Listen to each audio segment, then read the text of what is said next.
Okay, first of all, very excited about our class this year. You know, a couple things that stood out to me is, you know, we held on to our commitments, and it was tougher this time than ever before to hold on to commitments because the pool was a lot smaller because all the people that early signed. So I thought our staff did a great job with that. For the second year in a row, we had no decommitments.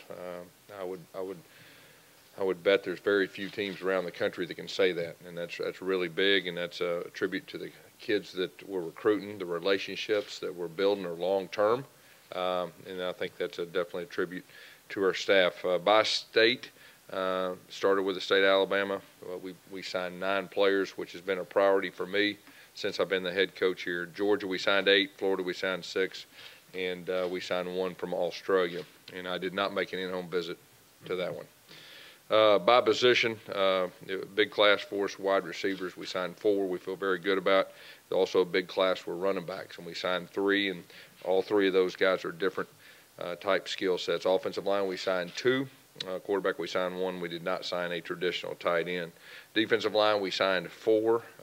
Defensive backs, we signed 4, which was very critical for us. We felt like linebackers, we signed 3. Then we signed a buck and then an athlete. And just to go with the guys that did sign today with us, just to go over that, first of all, our punter, Aaron Sipos, a guy that played Australian rules football. You know, he's not your average kicker. He's an athlete. He got a great leg. I think this guy's really going to help us. I'm very excited about him. Matthew Hill. Matthew Hill is a guy that came to our junior camp, I believe, 3 years in a row. Guy that we've recruited for a long period of time. We really feel like he's one of the better football players in all the country. This guy can do it all. We're very excited about him. He's going to play wide receiver for us. He's the type of guy that you just want to get the ball in his hands. Richard Jabuner's a buck. When I think of him, I think of speed. I think of upside. For his high school team, he played offense, he played defense, he played wide receiver. He can do a lot of different things. I think this guy's got a chance to be a dynamic player. Really expect him to be a very good pass rusher. Harold Joyner, when I think of Harold, I think of versatile. I got a chance to coach a guy named Charles Clay a few years back, and I think they're from that same mold. Talking about a guy that we really feel strong about that can come out of the backfield and stretch the field vertically. You know, he can do a lot of different things with the ball in his hand, so we're excited about him. Roger McCreary, our corner, you know, we thought that we really needed to focus on speed. He's one of the fastest guys in our state. We think his upside is very good. He's a super young man, high character, makes very good grades too. Anthony Schwartz, wide receiver, he's the fastest guy in the country. He is also going to run track for our track team. Very excited about that. But he's a football player. I really believe this guy has a chance to really be special, just from the standpoint that, you know, he got better and better throughout his high school career, and he's got that drive to make him special. So we're very, very excited about him. Connis Miller is a guy that was a priority for us in this class, a guy that, you know, everybody in the country came out after him late, and he hung in there with us. This guy's a very good athlete. He plays Wildcat quarterback. He can windmill dunk it, and he's 300 pounds, so we're very excited about this guy. Caleb Johnson, 6'3", 260, is a guy that really stood out to us. He came to our camp. He ran a 4.7. Plays a lot of different positions for his high school, and really feel like he's going to give us a lot of flexibility to move him around. He's a very good athlete for his high school. He also played some wide receiver and tight end, made some great catches. We're very excited about him. Then Coby Fuqua is an athlete. He's been committed to us a long time. Really feel like he can play both sides of the football. Got great ball skills and just do a lot of different things for us. So very excited about the class. You know, all these guys are fitting the mold of what we're looking for as far as character. You know, big picture, this whole class, you know, we really wanted to really focus on speed too, and we feel like we did that. Questions?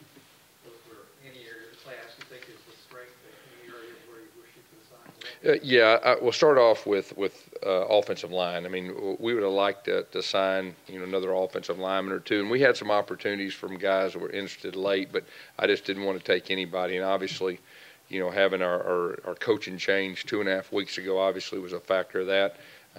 But at the same time, you know, we could pick up a 5th-year guy or something like that. But this next class will definitely be a focus of offensive line. As far as strengths, I think there's, the defensive line, the linebacker, like I said, the secondary was a big factor as far as that goes. And then with our wide receivers signing 4 guys that we feel like all 4 of those guys can help us next year. How does it work recruiting Australian punter? I mean, what goes into that process? Yeah, they send film over, and I watched some Australian rules football game. To be honest with you, I watched him play 2 games, which I don't know all the rules to it, but you can tell whether a guy's a competitor. He's a great athlete. He can kick it with his right foot, his left foot, and he's going to give us a lot of flexibility with our punt team. And then he has some film when he was punting with the jugs machine, and he's got a super leg. So, and then you get a chance to meet him. Like I said, he came on an official visit, and when you matched up the Australian rules football with the video that we saw, I think he's got a chance to really help us.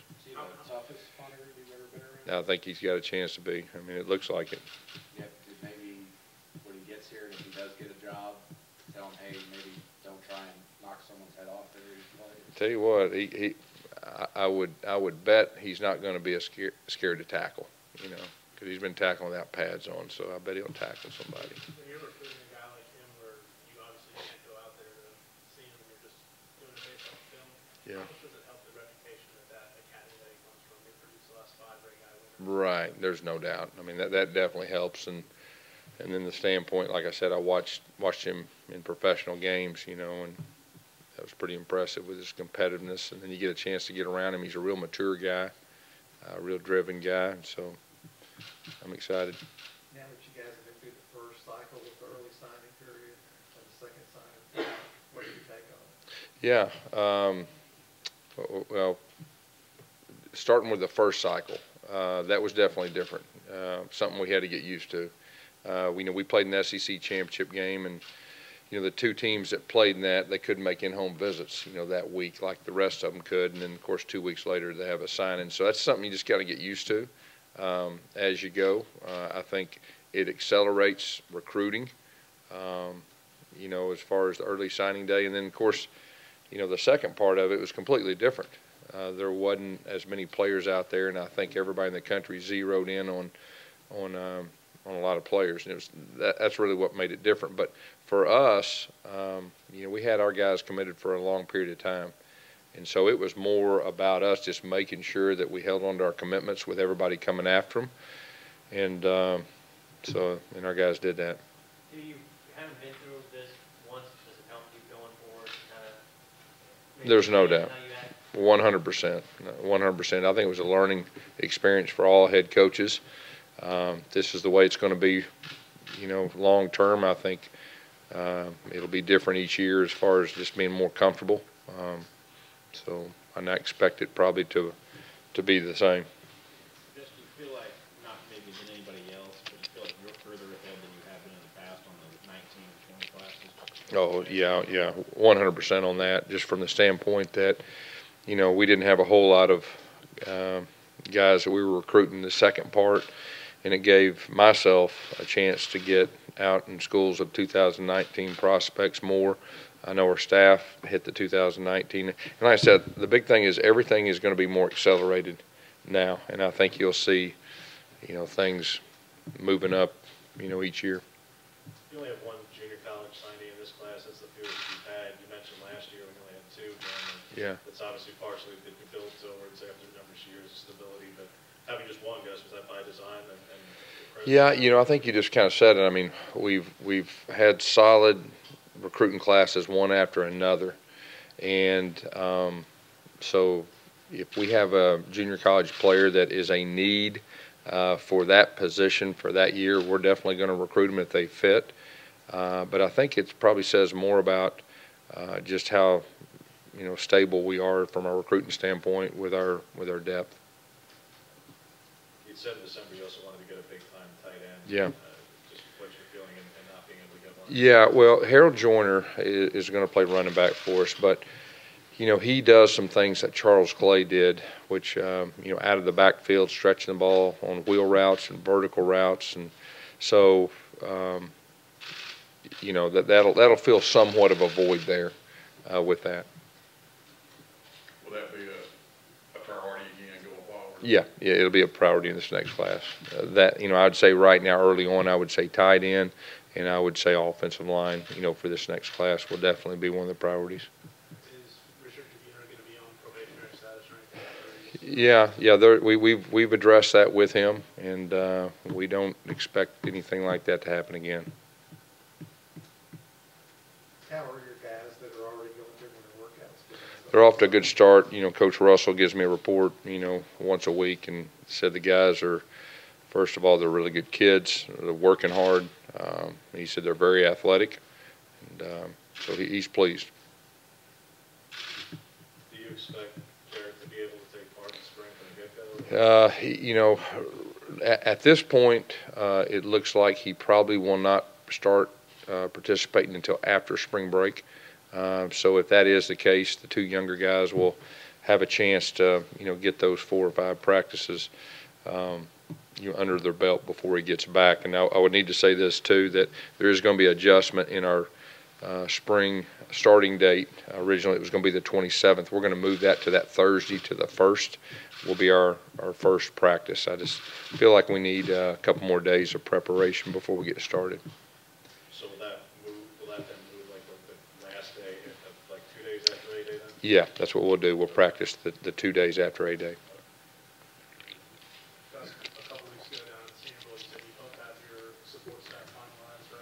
Yeah, we're, you know, I'm hoping by tomorrow. Okay, I think I told you about signing day. I was off a day. What about which part of the secondary? Yeah, he's going to be helping with the secondary, and you know, you know, him and Greg will kind of team teach with that. What's your initial impression of Marcus Woodson so far? I mean, I know he's gotten out doing the recruiting stuff. Well, first of all, he's a great coach, great person. You know, he's going to be a great recruiter too, and he's off to a great start.